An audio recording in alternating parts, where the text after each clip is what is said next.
and the countless meals they'd shared.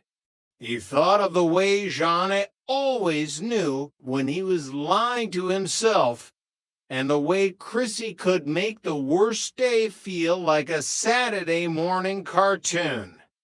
"I got a crowd," Jack said softly. "A beautiful, loud, insane crowd." "We're not a crowd," Chrissy giggled. "We're company." "Three's Company," they said in unison. Below them, Stanley Roper was out on the lawn again, trying to fix a sprinkler head. He looked up and saw them on the balcony. He didn't shake his fist this time. He just gave a small, grumpy nod and went back to work. Helen appeared in the doorway, waving a dish towel at them with a bright, knowing grin. The world was changing. The disco lights were starting to fade, and the neon 80s were beckoning. But as the three of them stood together, watching the first stars appear over Santa Monica, they knew that some things were timeless.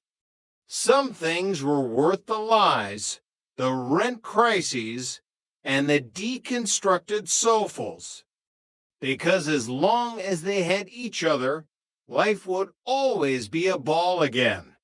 Laughter was calling for them, and they were finally home. Three's Company, 2. Three's Company, a novel, based on the classic series. Prologue, 201 Adams Street. The sun was dipping below the Pacific horizon, casting long, amber shadows across the salt-worn boardwalks of Santa Monica. It was the mid-1970s, a time of flared trousers, avocado green appliances, and a burgeoning sense of social revolution that hadn't quite reached the hallways of the aging apartment complex managed by Stanley and Helen Roper.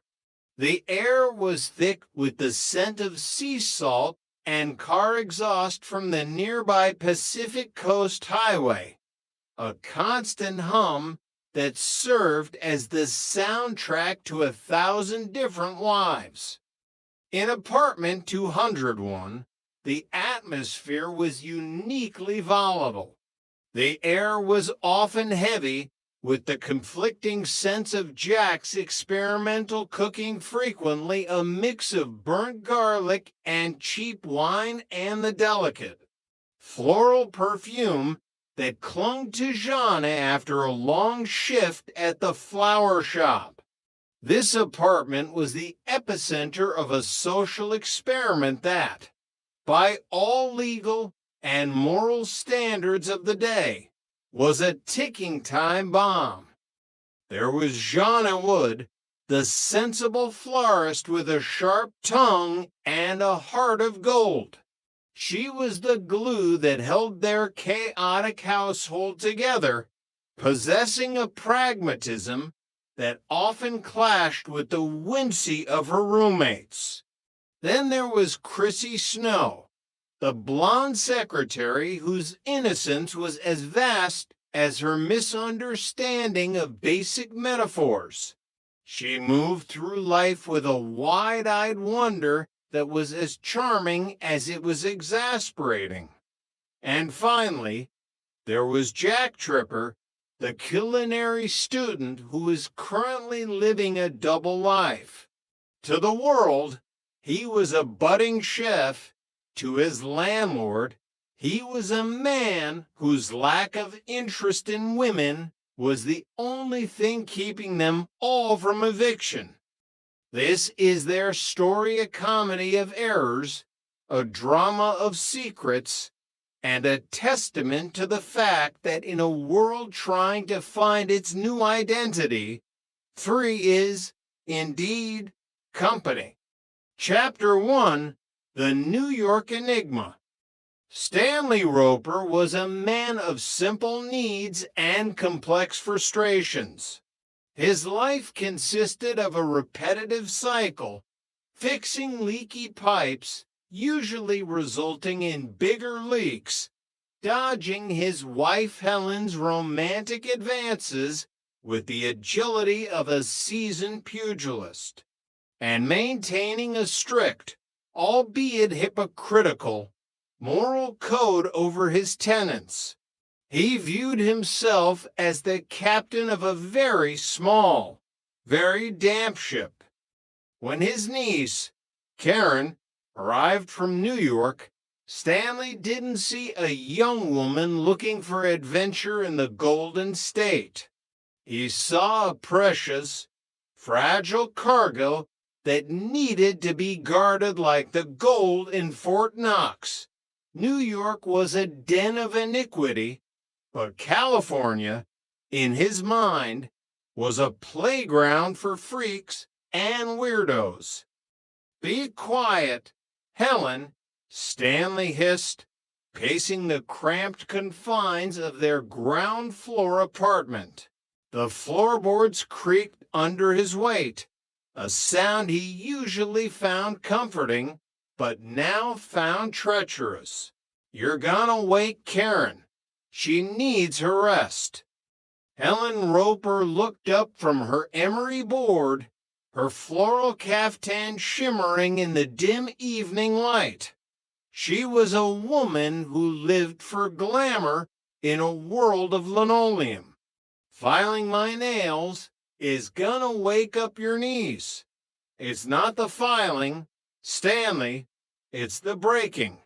Every time you break a nail, you swear loud enough to wake the dead. Honestly, I think the neighbors in 100 think we're running a construction site." "Just hold it down," Stanley grumbled, adjusting his checkered vest. "She flew in from New York. Jet lag is a serious medical condition. It affects the brain, Helen. I read it in a magazine."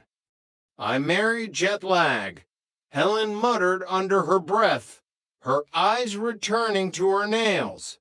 She watched her husband with a mixture of affection and pity. He was a man whose idea of a wild night was checking the tire pressure on his sedan or reorganizing his wrench collection. "You're more like her jailer than her uncle, Stanley. She's young. She should be out meeting people, seeing the sights, maybe even, heaven forbid, dating." "Dating? In this city?" Stanley's voice rose in defensive indignation. "I took her to Disneyland. We saw the mouse." "Ellen, the mouse." "I took her to the museum. We walked to the end of the pier until her shoes got salty.